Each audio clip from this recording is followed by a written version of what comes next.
अभी बताते हैं ठीक है। अरे तो अल्लाह को एक आपने नाम जो है ना आपने सुना होगा, तिमुचिन। तिमुचिन नाम सुना है? अच्छा, हलाकू भी सुना हुआ नहीं है, तिमुचिन भी सुना हुआ नहीं है। चलो ठीक है, तीसरा नाम बताता हूं, वो आपने पक्का ही सुना हुआ है 100%, चंगेज खान। चंगेज सुना हुआ ना? हाँ, तो चंगेज एक उपाधि थी, चंगेज एक नाम नहीं था। चंगेज का वास्तविक नाम था तिमुचिन। क्या नाम था? तिमुचिन। ठीक है। और उस चंगेज का पोता था हलाकू। चंगेज का पोता क्या था? हलाकू। वैसे तो देखो, मंगोल इतिहास मेरा फेवरेट टॉपिक है, इसलिए मैं तो उसके ऊपर कितने ही, लेकिन आपको शॉर्ट में बताऊं कि सब चंगेज खान के बारे में, शॉर्ट में लेना, सिंपल से सुनते हैं, पर शॉर्ट में भी टाइम बहुत ज्यादा लग जाता है। ठीक है। अरे क्यों, मंगोलों का इतिहास बहुत इंटरेस्टिंग है। वो तो बेचारे मंगोलों का पता नहीं अब क्यों इतने दिनमान खराब आ गई, मंगोलिया के अंदर चुपचाप बैठे हैं, गरीबी के दिन देख रहे हैं, हालत खराब है। लेकिन मंगोल अपने जमाने में जो है वो सबसे अच्छे योद्धा रहे हैं। सबसे अच्छे क्या है? योद्धा रहे। पेन वेन मत करो, अभी मतलब लिखेंगे। और हाँ ठीक है, तो हुआ क्या कि कहते हैं तिमुचिन के बारे में, जो है वो कबीलाई संस्कृति थी। क्या थी? मतलब कबीलाई संस्कृति थी। तो कबीलाई संस्कृति के अंदर आपस में कबीलों के अंदर लड़ाइयां होती ही रहती थी।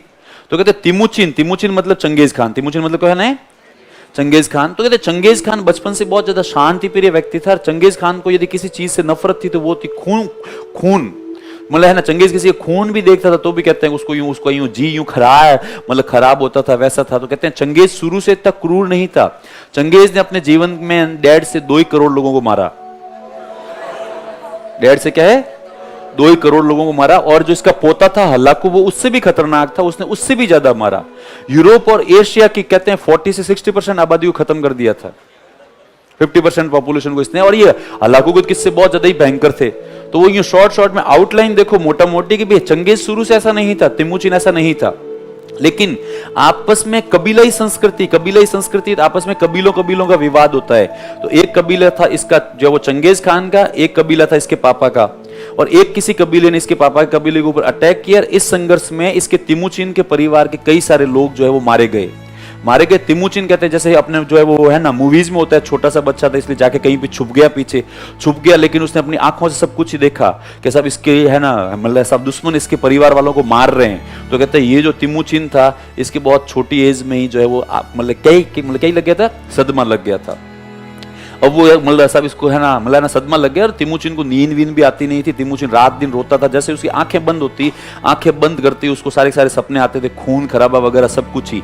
लेकिन जैसे अब ये यहाँ पे छुपा हुआ था, इसके पापा का एक दोस्त था कबीले वाला, वो आता है सब है ना रेस्क्यू करने के लिए। तो वो जितने भी जिंदा लोग थे उनको सबको वापस बचा के लेके जाता है। बस अब ये उस जमाने में वहां पे सामान्य कल्चर था, कबीलों के अंदर रोज लड़ाइयां होती थी, मरते थे जीते थे, चलता ही रहता था। तो वो लेके जाता है तो वो उसको तिमुचिन को बड़ा करता है, पाल पोस के बड़ा करता है। तब वो उसको देखता है तिमुचिन को रोज कहता है बेटा ये साधारण बात है, भूल जा इसको। तब तिमुचिन कैसे भूलूं, आंख बंद होती मुझे वो सब कुछ मंजर याद आता है, कैसे उन लोगों ने मेरे आंखों के आगे मेरे भाई को, दादी को, माँ को, सबको मारा था उन्होंने, सबके खून निकल रहे थे, वो निकल रहे। तब उसने कहा देख इसको है ना एक तरीका, एक सॉल्यूशन है, या तो भूल जा या फिर रिवेंज लेते हैं अपन। तिमुचिन कहते हैं रिवेंज नहीं, मेरे से रिवेंज लिया नहीं जाएगा, मेरे में इतनी हिम्मत नहीं है कि मैं जो है वो हाथ से मतलब ना तलवार चलाऊं आगे वाले किसी को मार दूं। तो वो कहता है फिर तो एक ही तरीका, भूल जा। उसने भूल भी सकता नहीं हूं। तो कहते तिमुचिन की लाइफ तिमुचिन के लिए नरक थी, इस तरीके से जिए वो। तो वो एक दिन तिमुचिन के है ना चाचा से रहा नहीं गया, और उन लोगों ने वापस उसके ऊपर अटैक कर दिया, कबीले के ऊपर। और जिस आदमी ने तिमुचिन के परिवार को मारा था उसको पकड़ के लेके आते हैं और तिमुचिन के सामने बिठाते हैं, तिमुचिन के हाथ में तलवार देते हैं और कहते हैं काट इसको। तब वो तिमुचिन कहता नहीं। तो कहते मैंने कहा ना काट। तिमुचिन ने कहा मैंने आज तक कभी जिंदगी में मुर्गी भी काटी नहीं है, यहाँ आप लोग आदमी काटने की बात कर रहे हो। उसने कहा काट इसको। तो कहता तिमुचिन कहता नहीं, पर वो सब लोग हुटिंग करते हैं सारे कि काटो, काट, मार। तो तिमुचिन नहीं करता रहता है। एकदम से तिमुचिन हाथ चलता है, तिमुचिन उसको मार देता है, और तिमुचिन उसको मारता है। तिमुचिन उसके बाद में मारने के बाद तिमुचिन रोने लगता है, जोर फूट के रोता है। लोग आगे ना तिमुचिन को पकड़ते हैं। तिमुचिन का वो जो सो कॉल्ड चाचा जिसने इसकी हेल्प की थी, वो कहता है इसको रोने दो। इसको क्या है? रोने दो। इसके अंदर बहुत ज्यादा दर्द है, तकलीफ है, सब कुछ ही निकलने दो। तिमुचिन खूब देर रोया, फिर तिमुचिन हंसने लग गया था। फिर वापस तिमुचिन हंसता रोए, कभी रोता क्या है हंसे। ठीक है। तो कहते तिमुचिन अब जो एकदम शांति प्रिय जिसको खून से एलर्जी थी, वही लड़का चंद सेकंडों में इस दुनिया का सबसे खतरनाक जो है वो हत्यारा बन गया। अब वो हत्यारा बना, तब उसके चाचा कहते कैसा फील हो रहा है, तब वो एकदम से तिमुचिन कहता है मुझे ऐसा लग रहा है कई सालों से मेरे सीने के ऊपर बहुत बड़ा वजन रखा हुआ था, और जैसे ही मैंने इसको मारा है वो सारा सारा वजन दुख क्या हो गया है, बिल्कुल हल्का हो गया, और मैं अपने आप को बहुत ज्यादा लाइट फील कर रहा हूँ, अच्छा लग रहा है। तब उसने कहा मैंने तुझसे पहले ही कहा था ना, रिवेंज जीने का एक तरीका होता है। अब वो एकदम से, अब उसने कहा नहीं मेरे को बहुत अच्छा लग रहा है, तब कहा अब तू करेगा क्या, तो वो एक है ना चाचा इसको और थोड़ा काट दूं, तो उसने कहा वैसे तो मरा हुआ है पर फिर भी काट दे, तो कहते तिमुचिन ने उसकी बॉडी को उठाया, एक किसी ऐसे तख्ते के ऊपर रखा, तख्ते के ऊपर रखकर तिमुचिन उसको काटने लगे पागलों की तरह, और वो अब वो जो है वो प्रोफेशनल हत्यारा बन गया था। उसके बाद तिमुचिन ने कहा जब भी मैं खून देखता हूँ और जब भी लाशें देखता हूँ मुझे वो अच्छा लगता है, अंदर से फील आता है, खुशी मिलती है। तब उसने कहा अच्छा। अब कुछ दिन हुए और उसके बाद तिमुचिन एक दिन तैयार होकर अपने चाचा के पास में आता है, कहते हैं चाचा चल थोड़ा खुश होके आते हैं।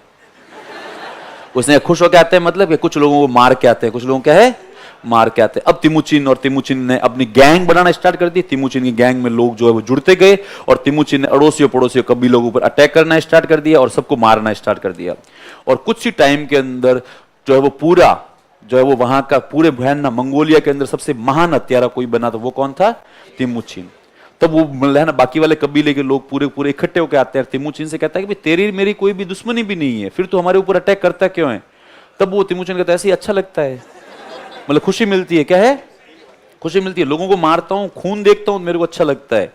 तो वो सारे सारे मंगोलिया के लोगों ने कहा कि भाई तेरे को यदि इतनी खुशी मिलती है तो ये जो पूरी पूरी खुशी ये केवल मंगोलिया में फैलाना थोड़ी ना जरूरी है, मतलब है ना थोड़ी बहुत चाइना में भी फैला, थोड़ी बहुत क्या है चाइना में भी फैला दे। तो उसने कहा यार ये आइडिया अच्छा है। तब कहते हैं सारे के सारे मंगोलिया के जितने भी कबीले थे उन सब कबीलों ने जो है वो तिमुचिन को अपना जो है वो नेता माना, नेता मान के उसको उपाधि दी चंगेज खान, खानों में खान चंगेज खान। उसके बाद चंगेज खान रवाना हुआ चाइना की तरफ और चाइना की उसने 40-50% पॉपुलेशन को मार दिया।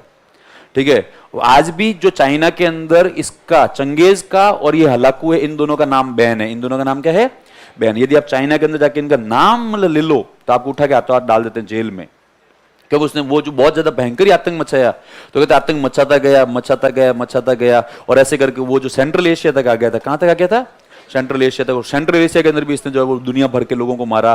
फिर इसकी जो है वो अप्रोच जो है वो वहां तक हो गई थी, लगभग यूरोप के बॉर्डर तक, वहां तक भी इसने खूब सारे लोगों को मारा। लेकिन फिर कुछ ऐसे घटनाक्रम घटित हुए, चंगेज लास्ट में चेंज हो गया था, कैसे हुआ था उसके ऊपर बात करेंगे अपन कल। ठीक है।